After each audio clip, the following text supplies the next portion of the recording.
Sup guys, what's up? I just said what's up twice in a row. That's boss. So you know you're watching TLP right now. It's Tony Sauger from the Lavender Project. And today I'm going to be talking to you guys about, well, let me see here. It's going to be our first tragedy video. And we haven't done a tragedy video yet. I've even made a playlist for them, but we haven't actually made one yet.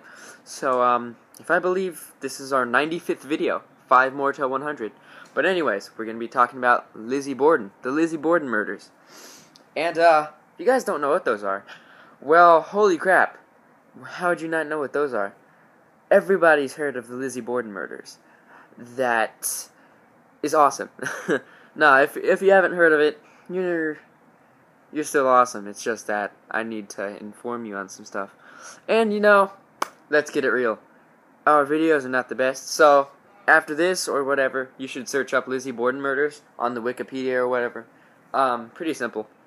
But I just want to make a quick video telling you guys about this. Because, you know, it's been one of the things that I've always, you know, studied as a little kid. I've always, you know, like, tragedies and stuff to me, I don't know why. It's just, I've always been fascinated with them. It's not like I'm, like, a sick person or anything. Well, you know, maybe, but anyways, I'm just fascinated with just death, and I don't know how to put it exactly, but anyways, so this murder is what you know, what got me into a lot of this stuff. So I wanted to make a video about this for a long time, so I'm finally doing it. Finally, our first tragedy video, something to put on that damn playlist. In fact, I have to like refresh our playlists today anyways, so I'll do that later. But anyways, let's get to the murders. So the Lizzie Borden murders basically was about this household in Fall River, Massachusetts, in 1892. Now, yeah, that's a kind of long time ago, but it was a pretty nice house. I think it was a 3-story house or a 2-story house. I'm not sure, but it was a really nice house for the time. It didn't have indoor plumbing, which was funny because the father who actually owned the house, he was in his 60s or 70s or something. Anyways, he was a very wealthy man. He owned a couple companies and a bank. And, you know, he was pretty awesome, but, I mean, back in the 1890s, you know, if you weren't married, your father would have you to himself. So he had 2 daughters. I believe one was, Emma, and the other one was Lizzie. And now, they might have had more than 2 daughters, but I think I know that he had a, Mr. Borden, his name is Andrew Borden, the father. He had a illegitimate son, but they never proved that it was his or not. But, yeah, besides that, I just know that there was 2 daughters living in the house with Andrew Borden, and then his wife, which was Abby Borden. And they also had a maid, and they used to call the maid Maggie, but her name was actually Miss Sulivan. And, you know, it's kind of weird, because they thought that the maid killed the parents. And let's get to that right now. That's the first thing that everyone thought of. So basically what happened, imagine this. The date is August 4th, 1892. And it's about, what, maybe 10:45, 11 in the morning. And so basically, Andrew, when he woke up before this, he went to, you know, the post office and the bank, whatever he usually did. And he had breakfast with his wife, and he went home. And then, about 10:45, he went home. And he fell asleep on the couch. Now, their maid, Miss Sulivan, her first name was Bridget. She was on the 3rd floor room, and she was resting from cleaning windows, because that was her job this day. She had to clean all the windows outside and inside of the house, because maids used to do all that crap. But then she heard something, and she's like, what the hell, what's that? And it was Lizzie screaming, the daughter Lizzie. And let's keep in mind here, Lizzie is already 32, but she's still not married. She was born in 1860, and she just turned 32 last month, the month before this. So anyways, she calls to Maggie, which her name is actually Bridget. The reason they call her Maggie is because that was an earlier maid's name, and they just stuck with it or something. That's kind of rude, actually. But anyways, so Lizzie said that at about maybe 25 minutes after her father got home, she called out to the maid that someone killed her father. And then they just went to check, and they saw the father, Mr. Andrew Borden, was slumped on the couch like this, and like half his face was gone. It was disgusting. His eyeball was like chopped in half, and like his brain everywhere, and it's pretty disgusting. Turns out he was hit 10 to 11 times. We're not sure if it was 10 or 11, but he was hit 10 to 11 times in the head with a hatchet. Or a hatchet-like weapon. It could be an axe, but that's what they thought at the time. That was one of the only main weapons in the house. So he was sleeping when he was attacked, and they know this, especially because his eyeball was split completely in two. So he had to have his eyes closed when he was gonna be attacked. I mean, if you see a hatchet coming at you, you're not gonna just stay there and no, you're not gonna do that. So basically, he didn't know. He wasn't aware when he got killed.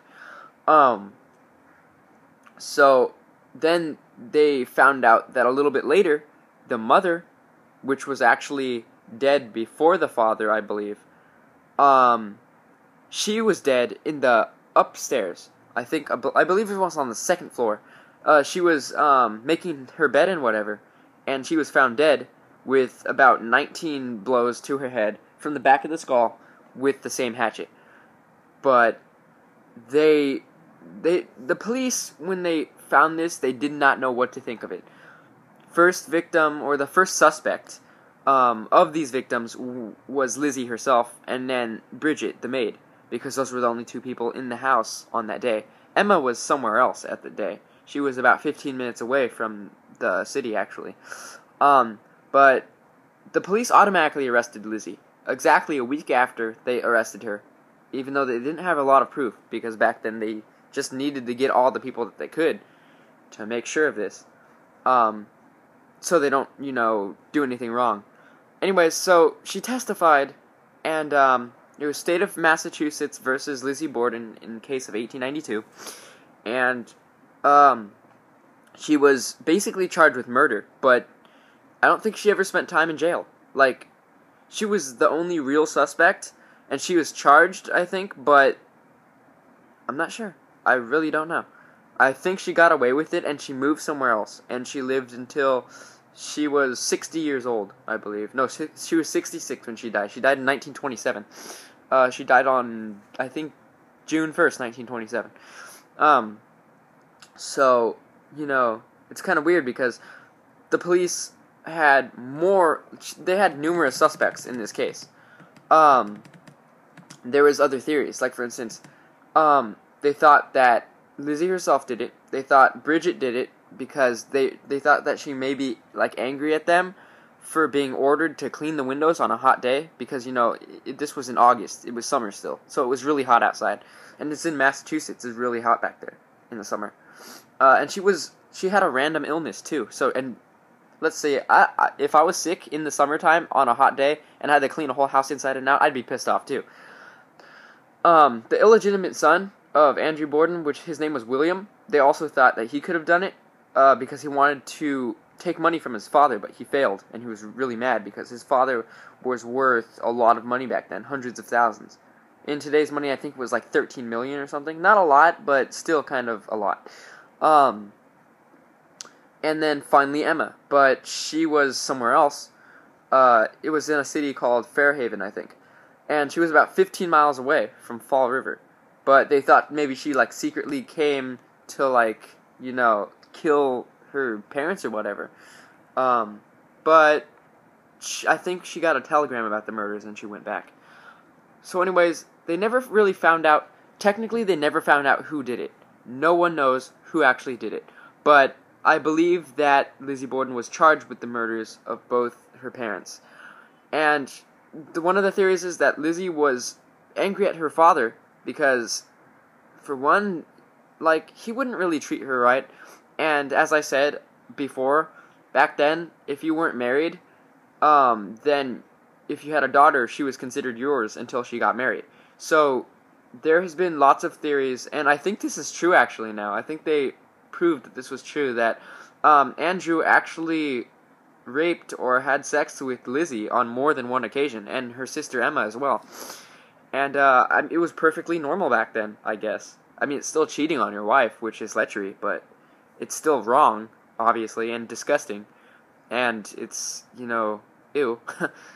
But anyways, so that's what they thought Lizzie was pissed off at Andrew for, and also the fact that he was rich off his ass, and he was just mean to them, wouldn't give them a lot of money to do whatever they want with. And he wasn't really a popular guy. He was well known, but he wasn't really popular. He was just really wealthy. He started a few companies, but nothing much. So it was basically like, you know how wives kill their husbands to get their life insurance money. That's basically the same thing here. Maybe she wanted his money and she just didn't like him because of what he did to her, sexually and mentally and physically, whatever. And I don't know why Lizzie killed her mother. But I believe that was her stepmother, and if I had a stepmother, I wouldn't like her either. Doesn't know, but you know, the stepmother was really mean to Emma and Lizzie too. And then again, she wouldn't want another person in the house to say, yes, this was Lizzie who killed my husband, blah blah blah. So she just rid her off too. And in the court investigation, they actually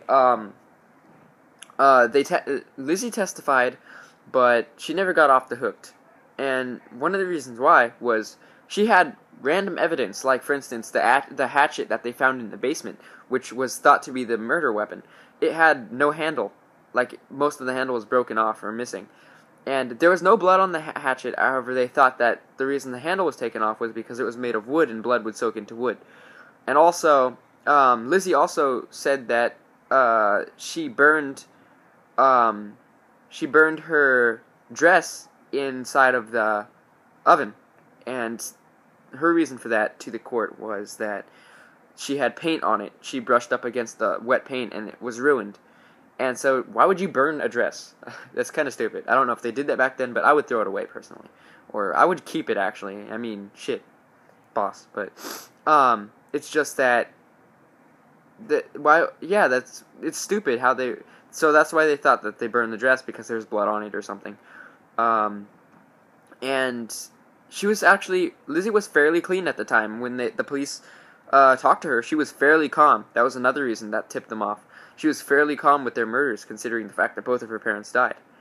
And I don't know what kind of person would be calm about that, even if you didn't like your parents. I'd still freak the fuck out, but she was fairly calm, and she was clean, no blood on her, and, she had no reason to be skepticized, and yet they still did, and I believe they still charged her with this. And I have a couple pictures that I should show you guys. I'm actually on the wiki right now because I just searched these pictures up, and let's see here. Oh, damn it, where's the thingy-majiggy? So they have her indictment pictures right here. And if you guys don't know what indictment is, I don't know if you can see this because I have my other camera on, so it's kind of hard. But that's her indictment picture right there. That's the form, and it says Indictment Commonwealth versus Andrew Borden murder. And basically it's saying that she was indicted, and if you guys don't know what that is, basically she was charged with these murders or whatnot.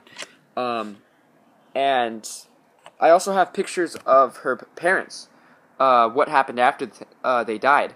It's pretty gruesome, but keep in mind these pictures are over 120 years old, and you can't really see them well. And plus, since my iPod is on the FaceTime camera thingy, it's kind of hard to show you pictures in a reverse kind of thing. But anyways, so if you guys haven't seen the pictures already, there is the mother, and I mean you can't really see it that well, but that's her ass sticking out, and then her feet, and basically her head is all mashed up. And so they didn't even want to show that really. They didn't want to show a mashed up head and whatever in the picture, but they needed the evidence. And also, here's the body of Andrew Borden right here. And that's his body laying on the couch, and he's all dead. And yeah, it's kind of disgusting. He has a smashed face. You can clearly tell if you actually look at the picture yourself. But anyways, I know we're running out of time on this video, but I'll probably have to make it into a part 2 video. I just want to talk about this murder because it's pretty crazy. And yeah, you know, I should probably just stop the video right now. If you guys want any more information, I'll make another video on that. But anyways, thanks for watching this video. Thanks for letting me do this video. And like, comment, and subscribe to become a TLP boss today. And comment on this video. Tell me if you want me to put any more facts on it or whatever. And I'll be happy to do that. Anyways, stay sexy, and I'll probably make an update video to this. Bye.